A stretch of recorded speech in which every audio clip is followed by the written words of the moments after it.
산을 내려오는 바람과 같이 우리에게 불어온 그 하늘의 이야기, 다친 우리 마음 자유케 하던 그 나사렛에서 한 목수의 이야기.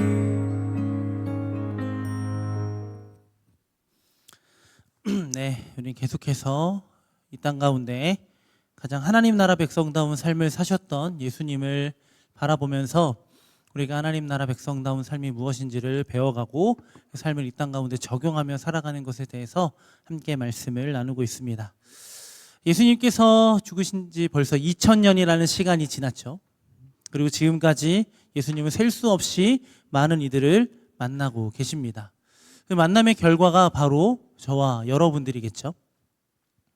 우리가 살아내야 되는 삶의 현장에, 그리고 우리가 거쳐가야만 하는 삶의 여정 속에 예수님은 늘 찾아와 우리에게 무엇이 필요한지를 알려주시고 인도해 주십니다. 그냥 우리가 상처가 났을 때 약을 발라주고 반창고를 발라주는 그런 정도가 아니라 우리 인생의 핵심인 우리의 심령, 이 상한 심령을 회복하심으로 참된 하나님 나라 백성의 삶을 살아가도록 인도해 주신다라는 것이죠. 오늘도 우리의 삶에 찾아와 우리를 만나주시는 예수님을 통해 예수님을 만나는 귀한 은혜가 있기를 소망합니다.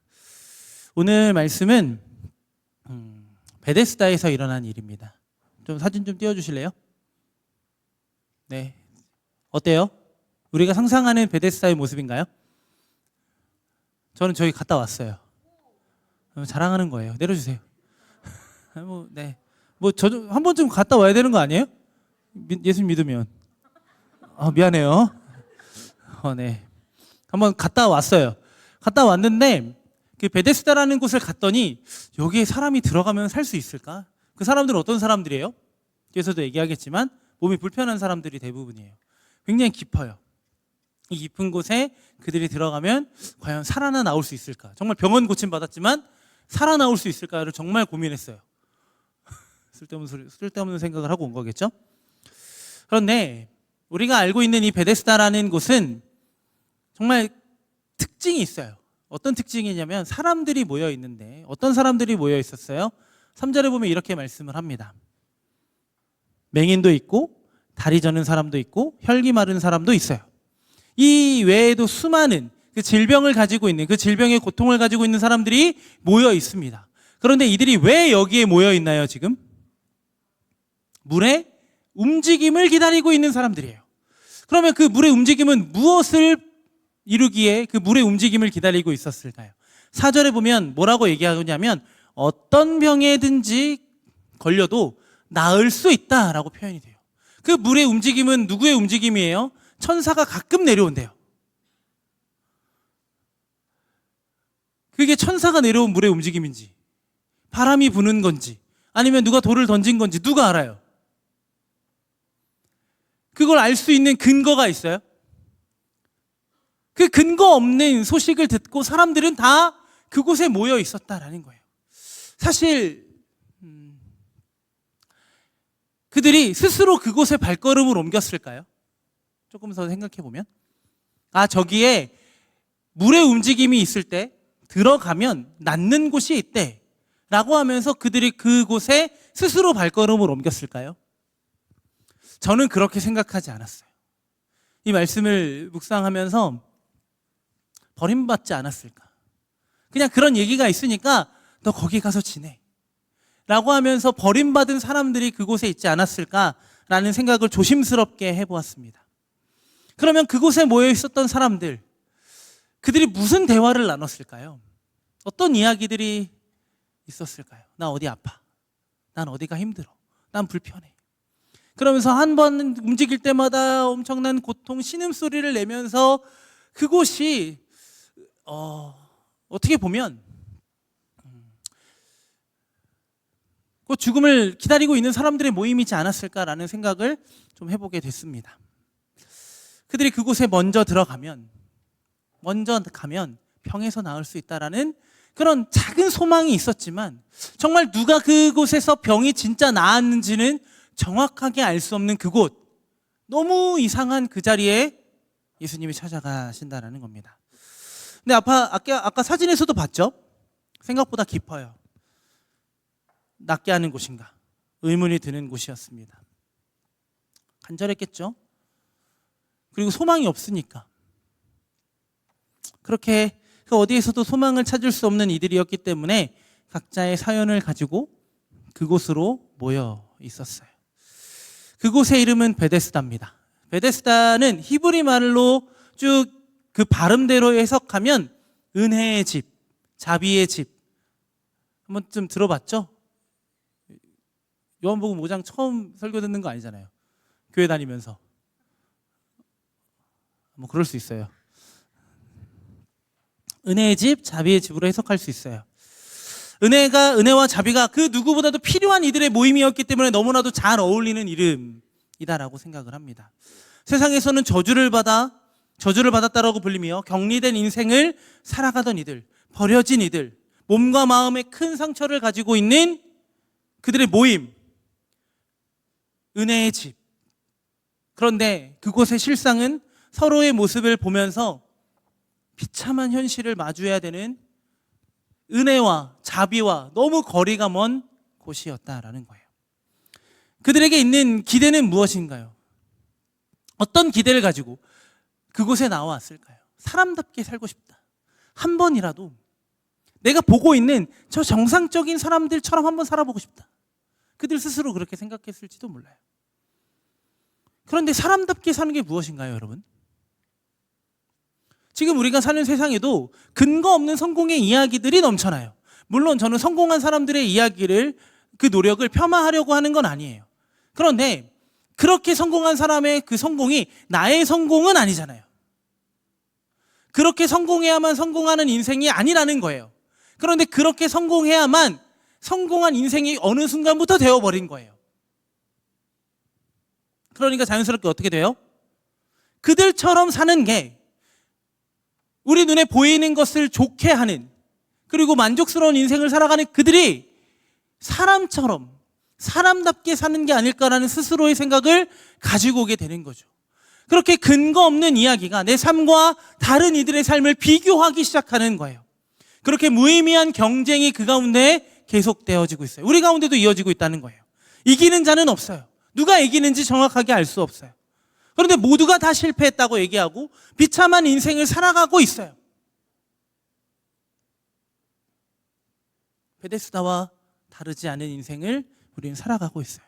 그럼 진짜 사람답게 살아가는 인생은 무엇일까요? 진짜 사람다운 건 무엇일까요, 여러분? 우리가 하나님의 형상을 회복하는 게 아닐까요? 이 땅 가운데 가장 사람답게 사는 것, 하나님이 지으신 목적을 따라 하나님의 영광을 위하여 살아가는 것, 그것이 가장 사람다운 삶인데 우리는 그것을 잃어버리고 그것을 잊어버리고 어느 순간부터 이 세상이 말하는 근거 없는, 나를 무너뜨리는, 나를 비참하게 하는 그 현실에 나를 가둬두었다라는 거예요. 그래서 저는 이 말씀을 묵상하면서 정말 이곳이 은혜의 집이었을까, 그런 곳이었을까라는 생각이 들어요. 왜냐하면 물의 움직임이 있기 전에는 그 사람들은 어떤 사람들일까요? 서로의 사연을 들으면서 서로를 위로해 줬겠죠. 나는 어디가 아파. 아, 그래, 나는 여기가 아픈데 너는 얼마나 아프니? 너는 얼마나 오랫동안 그 병으로 고생하고 있니? 아, 그래? 나보다 오랫동안 그 병으로 인해서 고생하고 있구나 하면서 서로를 위로하고 공감하고 서로가 막 흘리는 눈물을 닦아주기도 하고, 밥을 먹지 못하는 사람이 있다면 밥을 챙겨주는 모습도 있었을 것이고, 물의 움직임이 있기 전까지는 너무 아름다운 곳이었을 거예요. 진짜 은혜의 집, 은혜를 갈망하는 사람들의 모임, 그곳이었을 거예요. 그런데 물의 움직임이 있다라고 하는 순간 어떻게 됐을까요? 방금까지 눈물을 닦아주고 아, 그랬구나, 서로를 위로했던 사람들이 어떤 사람이 되는 거예요? 경쟁자가 되는 거예요. 내가 먼저 들어가기 위해서 다른 누군가를 짓밟기도 하겠죠. 내가 먼저 들어가기 위해서 다른 누군가를 밀쳐내겠죠. 더 고통스럽게 만드는 거예요.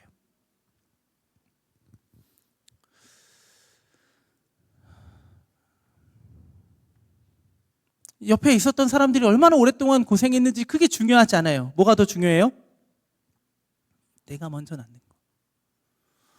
내가 먼저 물에 들어가는 것, 그것이 더 중요하다라고 말하는 거예요. 이 말씀을 준비하면서 더 에이트 쇼라는 거가 있어요. 봤어요? 얘기해도 돼요? 스포 가능? 뭐 해도 돼요? 그러니까 간단하게 얘기하면 8명의 사람이 그 의문 왜 거기 모여 있는지도 몰라요. 근데 그 사람들은 모두가 다 세상에서 실패한 사람들이에요. 모두가 다 그러니까 오징어 게임이랑 좀 비슷해. 거기서 이제 쭉 자신들이 시간을 버티기만 하면 돈이 들어와. 그냥 가만히 있어도 10분에 얼마인가가 들어와. 엄청나지 않아? 그런데 1층에 있는 사람들은 10분을 버티면 2만 원인가? 가 들어와. 그런데 이제 8층에 있는 사람은 1 더하기 2, 3 이렇게 쭉쭉 올라가거든. 그럼 8층에 있는 사람은 얼마를 버는 거예요? 알아서 계산하세요. 그러니까 많이 차이가 나겠죠? 그걸 알게 되는 순간 어떻게 돼요? 서로 8층을 차지하려고 해요. 내가 더 높이 올라가야만 더 많은 돈을 벌 수 있다는 것을 알게 되는 순간. 처음에는 이 시간을 버티면 되는 거잖아요. 같은 공통의 목표가 있잖아요. 이 시간을 늘려가기 위해서 정말 서로 애쓰거든요. 서로 동료가 돼요. 그런데 차이 나는 금액으로 인해서 적이 되고 서로를 계획까지 할게요. 근데 그게 너무 느껴졌어요. 우리와 같지 않을까? 우리도 편할 때는 내 마음에 그런 어떤 문제나 어떤 염려와 걱정이 없을 때는 하나 되는 목표를 가지고 이 공동체를 이끌어갈 수 있을 것만 같아요. 그런데 내 안에 작은 어려움이 찾아오고 그 상대의 어려움을 바라보면 바라볼수록 어떤 마음이 드는 거예요? 점점 하나 되지 못하는 우리들의 마음이 드러나는 거죠. 쟤보다는 내가 더 불쌍해. 저 친구보다는 내가 좀 더 나아라는 그런 말도 안 되는 이야기들을 속으로 해가면서 조소하고 비웃었겠죠.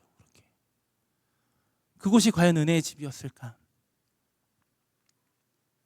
근데 그곳에 누가 있었대요? 5절에 보면 38년 된 병자가 있어요.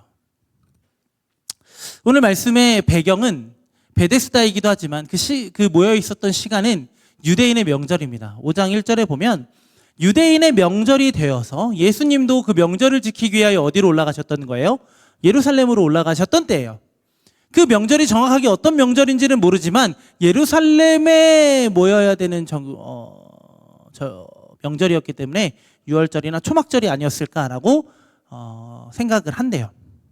근데 정확하진 않으니까. 아무튼 그 명절을 지키기 위해서 가뜩이나 많은 사람들이 모이는 그 성전, 그 예루살렘에 더 많은 사람들이 모여 있었겠죠. 누워있고 힘들어서 고통 중에 있는 사람들이 봤을 때 너무나도 사람답게 살아가는 것처럼 보이는 이들이 그 공간을 가득 채우고 있어요. 그런데 베데스다는 어느 곳에 있냐면 2절에 보면 이렇게 말씀하고 있어요. 양문 곁에 있대요. 양문은 뭐 하는 곳일까요, 여러분? 성전의 양문. 어떤 거예요? 뭐라고 생각해요? 그 성전의 제물로 뭐가 쓰이죠? 대부분? 네. 양이 쓰여요. 양이 통과할 수 있는 문이에요. 그럼 베데스다는 왜 만들어졌을까요? 그럼 베데스다는 사실 인공 연못이에요. 뭐가 필요해요? 더럽죠? 내 집에서부터 이 명절을 지키기 위해서 양을 끌고 왔잖아요. 그럼 양이 더럽잖아요. 양을 깨끗하게 먼저 씻기고 들어가는 곳이 어디예요? 베데스다였던 거예요. 사실 베데스다는요, 물의 움직임에 따라서 사람의 병을 고치는 곳이 아니라 그냥 양문 옆에서 그 양을 간단하게 씻기기 위해서 만들어진 용도일 뿐이었다는 거예요. 근데 언제부터 이상한 소문, 가짜 뉴스, 근거 없는 이야기가 나와요. 움직일 때 들어가면 병이 낫는다. 누가 만들었는지도 몰라요. 언제부터 시작됐는지도 몰라요. 이 근거 없는 이야기에 사람들이 몰려들었다라는 거예요. 그렇게 하나님을 예배하는 소리, 그 사람들의 웅성웅성 소리, 정말 기쁨으로 그 소리를 채워갈 때 그곳에서 가장 비참함을 경험했던 사람이 누굴까요? 오늘 본문에 나오는 38년 된 병자예요. 5절에 보면 그는 여기서 38년 동안 있었대요. 이 사람이 이 병을 가지고 몇 년 동안 살았는지 정확하게 알 수 없지만 베데스다에 온 지 38년이 된 거예요. 이거 꽤 오랜 시간 동안 사람들은 그곳에 모여 있었을 거다라는 거죠. 어떤 병인지 모르지만 경쟁에서 많이 밀려 있었던 사람인 것으로 보았을 때 아마 사지를, 그러니까 팔다리를 모두 쓸 수 없는 사람이 아니었을까라고 생각이 들어요. 후에 예수님께서 일어나 걸으라고 말씀하세요. 한 번도 걸어본 적이 없는 사람한테 일어나 걸으라. 예수님 폭력을 행사하신 거예요, 사실. 일어나는 느낌, 내가 걷는다라는 것 한 번도 경험해 보지 않았어요. 공감 능력 떨어지는 예수님.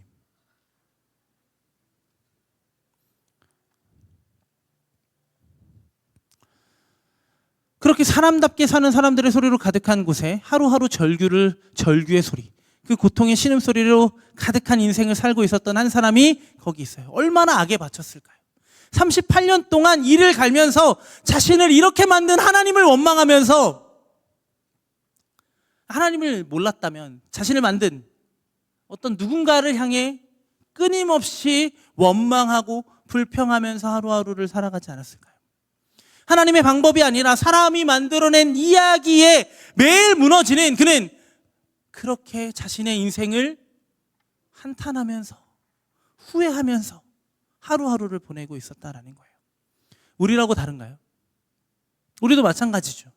근거 없고 무엇이 하나님의 방법인지 잊게 만드는 그 현실에, 우리가 살아가는 세상의 수많은 소리에 이미 빠져서 우리의 뜻대로 되지 않고 내 마음대로 되지 않는 현실을 보면서 나를 이렇게 만드는, 나를 그 상황에 밀어넣으신 하나님, 그 문제를 주신 하나님을 원망하면서 우리도 그렇게 하루하루를 살아가고 있지 않냐라는 거예요.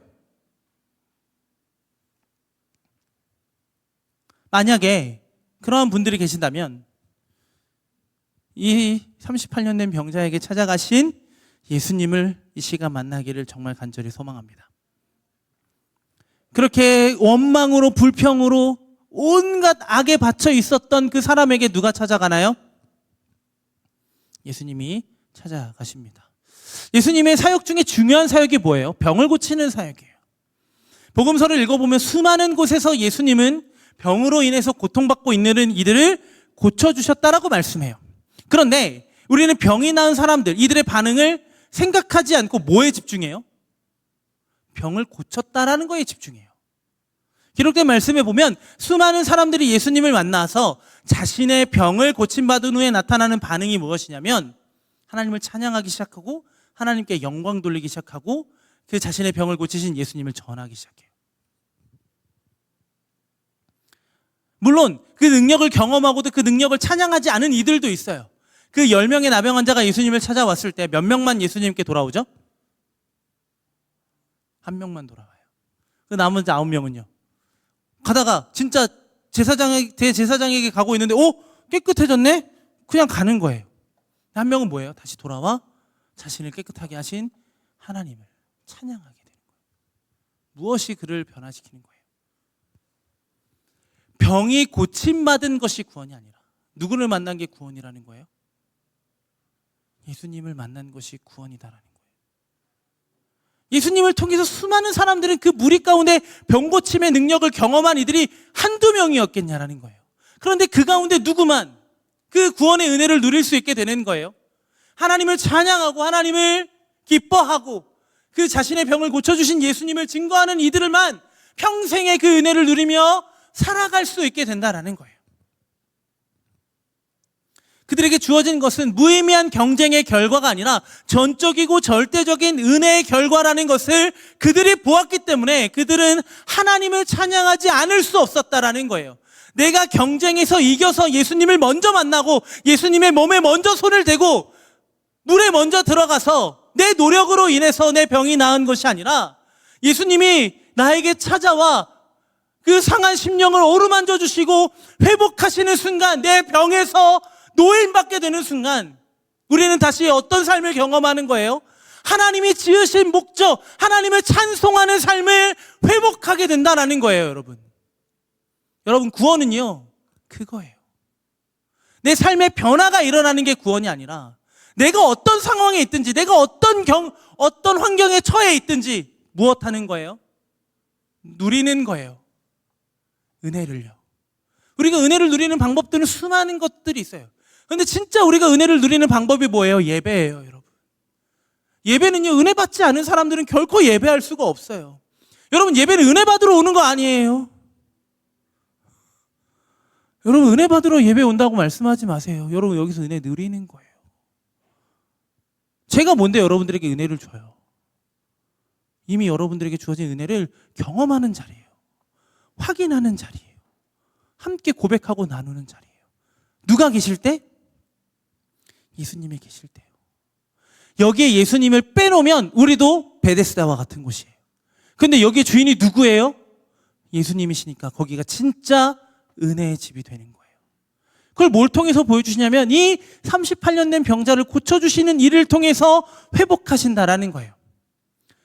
그 예수님은 이제 38년 된 병자를 주목하세요. 왜 그를 주목하셨을까요? 다른 사람들도 있었을 거 아니에요. 그런데 왜 그를 주목하셨을까요, 예수님? 몰라요. 안 나와 있거든요. 그런데 정확하게 38년 됐다라는 표현이 나오니까 어떤 느낌이에요? 이 사람이 가장 오랜 동안 이곳에 머물지 않았을까라는 생각을 조심스럽게 해보는 거죠. 이곳에서 가장 고통스러워하는 이가 누구였을까? 이 물의 움직임에 가장 도달하지 못할 것 같았던 사람이 누구였을까를 예수님은 주목하셨던 거예요. 그가 누구예요? 바로 38년 동안 누워 있었던 이 병자였다라는 거예요.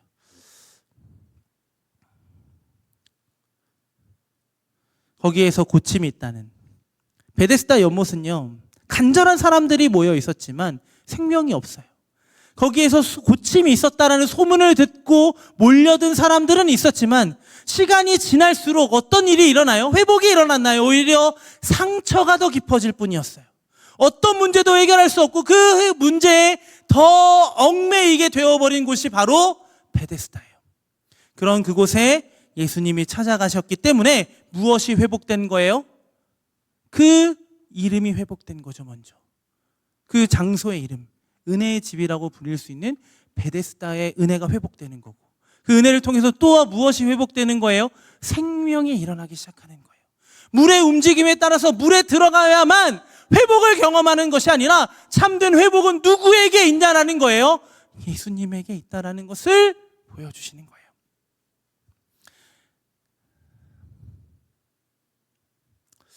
그런데 점점 이 내용까지는 좋아요. 아, 예수님이 생명을 가지고 내가 생명이라는 것을 보여주시기 위해서 그곳에 가셨구나. 그런데 예수님이 그에게 이렇게 말씀하세요. 6절에 보면 이렇게 말씀하시죠. 함께 읽어볼까요? 시작. 예수께서 그 누운 곳을 보시고 병이 벌써 오래된 줄 아시고 이르시되 네가 낫고자 하느냐. 자, 예수님은 무엇을 알고 계셨대요? 그를 보자마자 그 병에 오랫동안 고통받고 있었다라는 것을 알고 계셨어요. 모든 것을 알고 계시는 주님.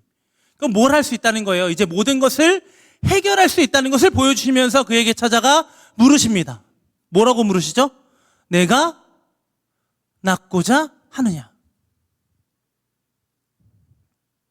그런데 그의 대답이 너무 아파요. 7절에 뭐라고 대답하나요? 함께 읽어볼까요? 시작. 병자가 대답하되 주여 물이 움직일 때 나를 못에 넣어주는 사람이 없어 내가 가는 동안에 다른 사람이 먼저 내려가나이다. 뭐라고 대답하고 있어요? 자신의 처한 상황을 그대로 얘기해요. 어떤 상황이에요? 아무도 나를 저 물의 움직임에 먼저 밀어주는 사람이 없어서 제가 지금까지 고통 중에 있습니다. 제가 이렇게 38년 동안 여기에 있고 싶어서 있었던 게 아니라 아무도 나를 돌아봐 주지 않으니까. 이렇게 큰 소리로 얘기하진 않았겠죠, 아팠으니까. 근데 그만큼 간절함으로 외치지 않았을까요? 이 7절이 너무 와닿는 거예요. 왜 와닿냐면 병이 낫기를 원하냐? 정말 너가 낫기를 원하냐라는 질문에 정상적인 대답은 뭐예요, 여러분? 여러분들이라면 뭐라고 대답하시겠어요? 한마디면 되잖아요. 뭐라면 돼요? 네! 이거면 되잖아요. 네, 낫게 해주세요! 그거면 되는데, 뭘 구해요, 뭘? 기도는 왜 나와? 아직 아니야. 아, 끝내라고? 내가 화성예배 이따 갈 거야. 나도 가야 돼. 뭘 구해요? 아무것도 구하지 않아요. 뭐 얘기해요? 내 속상한 마음, 상한 마음 다 쏟아내는 거예요. 38년 동안 친구처럼 지내던 이들이 저를 가장 먼저 버렸어요. 이 얘기를 지금 하고 싶었던 거죠. 사연을 쏟아내요. 그만큼 깊은 상처가 있었다라는 것을 보여주는 거예요. 그러면서 동시에 무엇이 자신을 낫게 하냐를 모르고 있었다는 거예요. 무지해요. 여전히 이 38년 된 병자는 무엇이 자신을 낫게 해줄 거다라고 믿었나요? 무엇이? 내 병이 낫고자 하느냐라고 물으신 예수님이에요? 아니면 저 연못이에요? 뭐예요? 뭐 같아요? 1번, 2번. 2번이지. 예수님이 보고 예수님이시군요. 저 낫게 해주세요가 아니라 뭐라고 얘기해요? 그러면 저들처럼 나를 버리지 말고 뭐 해달라는 거예요? 저 물의 움직임을 가만히 보다가 내 옆에 있다가 나를 먼저 밀어넣어 주세요.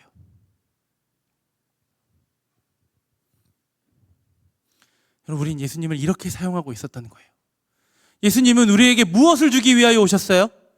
영원한 생명을 주기 위하여 오셨어요. 그런데 우리는 예수님에게 구하는 것들이 무엇입니까? 우리는 예수님에게 무엇을 구해요? 생명보다 더 귀한 것들을 구해요. 생명보다 더 귀한 것이 있어요? 없음에도 불구하고 우리는 그걸 구하고 있는 거예요. 생명을 주러 오신 예수님 앞에 무엇을 구하고 있는 거예요? 내 힘든 상황, 내 어려움을 토로하기 바빠요. 물론 해야죠. 필요해요, 여러분. 그런데 진짜 중요한 게 뭐예요, 여러분?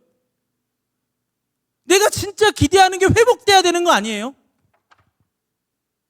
어느 순간 내가 진짜 구해야 되는 것이 무엇인지를 잊게 만들었다라는 거예요. 내가 가지고 있는 문제들이. 이게 너무 아픈 거 아니에요? 나는 병을 낫기 위해서 살고 있는데 그에게 유일한 목표는 병에서 낫는 거예요. 그런데 무엇이 된 거예요? 이 같이 누워있는 사람들과의 경쟁에서 내가 이겨야만이 살아남는다라고 생각하는 거예요, 여러분. 너무 아프잖아요. 예수님이 얼마나 아프셨을까요? 그 이야기를 들으셨을 때. 그 상처를 같이 싸매주시는 예수님이니까 얼마나 슬퍼하시면서 예수님이 그에게 물어보셨을까요? 그런데 예수님이 이렇게 얘기하세요. 단호하게 얘기하세요. 뭐라고요? 8절에 보면 이렇게 얘기하세요. 일어나 내 자리를 들고 걸어라. 나는 너를 물에 넣어줄 생각 없어. 뭐 해주러 온 거예요? 일으켜 세워서 걸어서 너가 그렇게 사람답게 살고 싶었던 그 모습대로 살게 해줄 테니까 뭐 하라는 거예요? 당장 일어나라는 거예요. 한 번도 일어나 본 적이 없잖아요. 한 번도 경험해보지 못한 일이에요. 얼마나 두려워요, 여러분. 내가 두려워요. 한 번도 경험해보지 못한 일을 해야 돼요, 제가. 오늘 밤부터요. 듣고 가야 된대요. 들어야 돼요. 얼마나 걱정이 많아요. 믿음 없는 목사니까. 진짜 미안해요. 그거 어떻게 하셨어요, 수료들을? 오늘 지금 어떻게 다녀오셨어요? 대단해, 훌륭해. 존경해요, 선배님들. 걱정이 되죠. 그런데 제가 아우니치 가서 구해야 되는 게 뭐예요, 여러분? 하나님, 저 어디서 잘까요? 뭘 먹을까요?를 구해야 될까요? 아니죠. 하나님, 예배하겠습니다. 하나님, 저와 함께하고 계심을 보여주세요. 아니에요? 내가 뭘 먹든지 어디서 잠을 자든지 내가 뭘 하든지 그게 중요한 게 아니라 내가 지금 누구와 함께하고 있느냐가 너무 중요한 거 아니에요? 우리는 신앙생활을 너무 복잡하게 해요. 어느 순간부터. 내가 원하는 것을 구하지 않아요. 돌려서 삥 돌려서 얘기해요. 너 원하는 게 뭐니? 라고 물어봤을 때 뭐 어떡하라고? 뭐 해야 돼요, 여러분? 뭐 해줄까? 뭐 해주길 원하니? 뭐 하면 돼요, 여러분? 그거 얘기하시면 돼요. 그걸 구하시면 된다고요. 예수님 그걸 위해 여러분들에게 오셨다고요. 무엇인가요? 무엇이에요, 여러분? 살고 싶다 아니에요? 진짜 하나님의 형상답게 살고 싶다는 거 아니에요? 그런데 우리가 왜 이러고 있고 머리를 긁적일까요, 여러분? 우린 알아요. 그걸 구해야 되는 걸 알아요. 그런데 내 현실이 보이는 거예요. 등록금, 카드값, 각종 공과금, 통장에 돈은 찍혔는데 어느 순간 다 나가 있는 그 현실이 눈에 보이죠. 그러니까 뭘 구하기 시작하는 거예요? 하나님의 형상답게 하나님 예배하겠습니다가 아니라 뭘 구하기 시작하는 거예요? 하나님 이것도 해주시면 안 돼요? 저거부터 해주시면 안 돼요? 하나님 이거 해주시면 제가 더 열심히 할게요. 하나님 이것부터 채워주시면 제가 그 다음에 해볼게요. 하나님과 뭐 하는 거예요? 당근 온도 올리는 거예요? 왜 그래야 해요, 여러분? 왜 복잡하게 얘기해요? 그럼 진짜 여러분들이 필요한 거 있으면 차라리 이 38년 된 이 병자처럼 차라리 그렇게 토로라도 하시라고요. 땅만 파지 말고 머리만 긁적이지 마시고 진짜 여러분들이 주님 앞에 구해야 될 것들을 구하면서 회복할 것들을 회복하면서 살아가라는 거예요, 제발. 멀리 있는 하나님이 아니잖아요. 오셨잖아요, 먼저. 38년 된 병자가 예수님을 불렀나요? 저기 예수님 지나간다. 예수님! 이랬어요? 먼저 주목하고 먼저 찾아와 먼저 물으셨다고요. 여러분 하나님 나라는요 우리가 가는 게 아니에요. 왔다라고 표현하잖아요. 그분이 그 나라를 가지고 우리에게 오셨잖아요. 그럼 우리 뭐 하면 돼요, 여러분? 살면 되는 거예요, 그 나라를.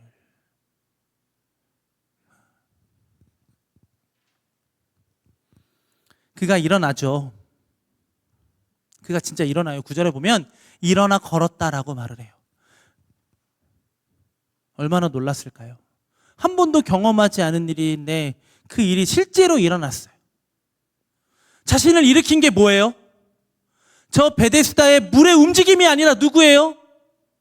자신을 찾아와 일어나 걸으라고 말씀하신 그 예수님이 자신을 일으켜 세웠다라는 것을 보게 되죠. 오늘 이 시간 예수님께서 우리에게 물으십니다. 내가 낫고자 하느냐? 여러분들에게 그 질문하실 때 여러분들은 무엇을 대답하시겠어요?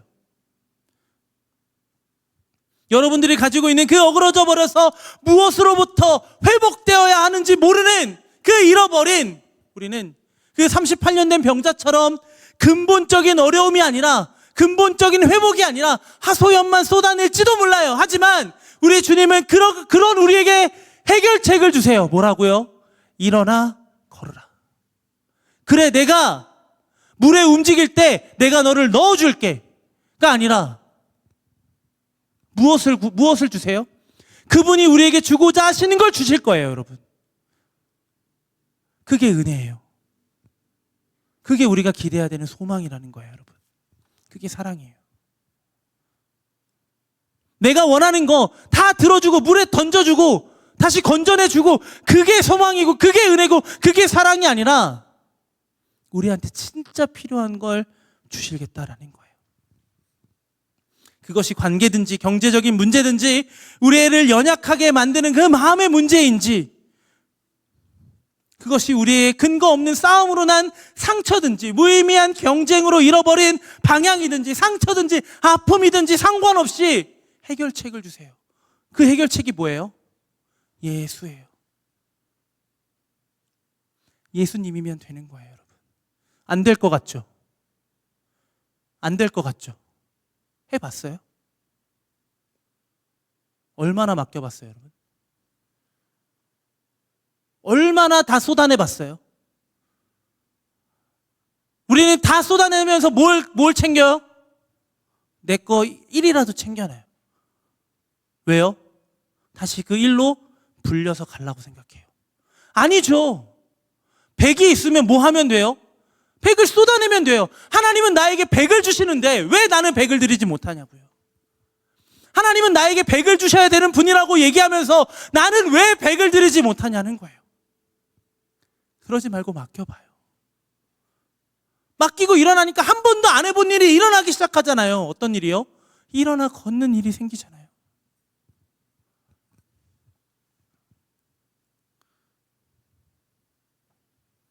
저는 기대합니다. 여러분들의 삶에 그 예수님이 진짜 소망이 되기를 진짜 기대해요. 여러분들을 살게 하는 것이 이 땅의 것이 아니라 하늘의 것이 되기를 진짜 소망합니다.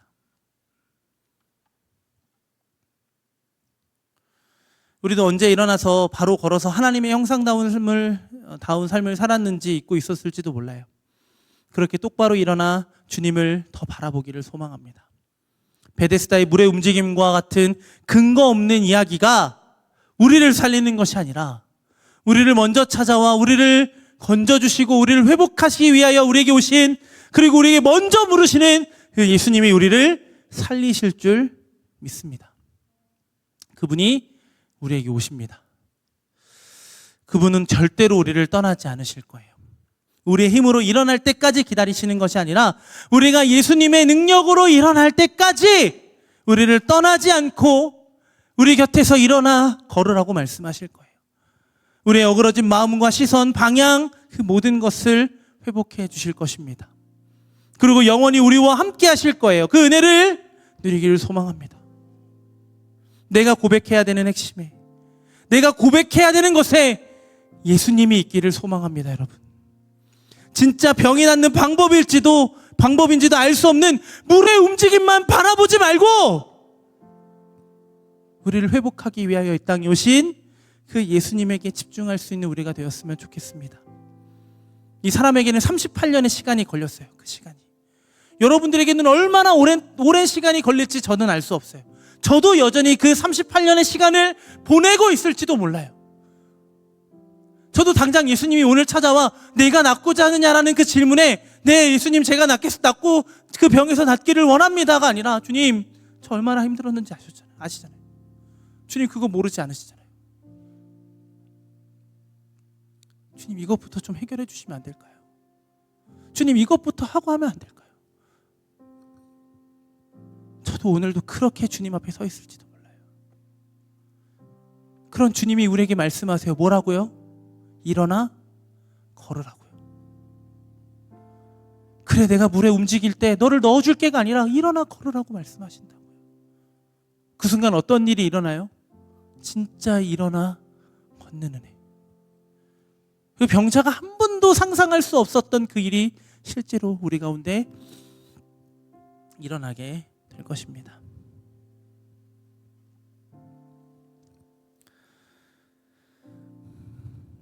회복이 해본 적이 없어서 구원이 뭔지 모른다는 말로 다른 것들을 토로하지 말고 우리에게 손을 내밀어 그 손을 잡고 일어나라고 말씀하시는 그 예수님의 손을 잡고 일어서는 여러분들의 삶이 되기를 소망합니다. 그리고 우리와 같이 그 절망 속에 살아가는 사람들 있잖아요. 비참함 속에 살아가고 있는 그 하루하루 살아가는 이들이 그 우리와 같이 물의 움직임을 보고 있는 그때에 그 물의 움직임이 아니라 우리의 영원한 구원과 은혜와 회복이 누구에게 있음을? 예수님에게 있음을 전할 수 있는 여러분들이 되었으면 좋겠어요. 은혜의 집이라고 불리던 그곳에 예수님이 계시지 않는 곳은 절망의 집이었어요. 그런데 예수님이 그 사람을 일으키는 순간 어떤 일이 일어났을까요, 여러분? 그 사람만, 그 38년 된 병자만 일어나 걷기 시작했을까요? 아니요. 다리 저는 사람이 제대로 걷기 시작했을 것이고 혈기 마른 사람에게 피가 다시 돌아서 생기가 다시 돌았을 것이고, 맹인은 눈을 뜨고 다시 보게 되었을 것이고, 그 수많은 자신의 병이 그 예수님을 통해 고침받는 은혜가 그곳에 있지 않았을까요? 우리가 먼저 일어설 때, 우리가 예수님으로 먼저 일어설 때 여러분들의 삶의 자리에서 베데스다와 같은 은혜가 임하게 될 겁니다. 물의 움직임에 따라 들어가는 은혜가 아니라 그 예수님으로 회복되는 은혜가 여러분들의 삶을 통해 반드시 일어날 거예요. 왜요? 여러분들이 일어난 결과는 누구 때문이니까요? 예수님 때문이니까요. 우리의 것은 아무것도 없어요. 우리는 아무것도 할 수 없었어요. 일어나 본 적도 없어요. 회복이 뭔지도 몰라요. 구원이 뭔지도 몰라요. 하나님의 형상다운 삶이 뭔지도 몰라요. 무엇이 하나님을 기쁘게 하는 건지도 몰라요. 우리는 다 몰라요. 그런데 뭐 하기 시작해요? 내가 일어나 걷기 시작하는 순간 너무나도 놀랍게 예배하기 시작해요. 너무나도 놀랍게 하나님을 찬양하기 시작해요. 하나님을 구하기 시작해요. 내 건 아무것도 없어요. 그 예수님으로 일어나 걷는 여러분들이 되기를 소망합니다. 그리고 물의 움직임을 바라보고 있는 그들에게 예수님이 유일한 길임을, 유일한 생명임을, 유일한 진리임을 전할 수 있는 그 진짜 은혜의 집을 누리며 살아가는 저와 여러분들의 삶이 되기를 예수님의 이름으로 간절히 소망합니다. 우리 함께 찬양하고 기도하도록 하겠습니다.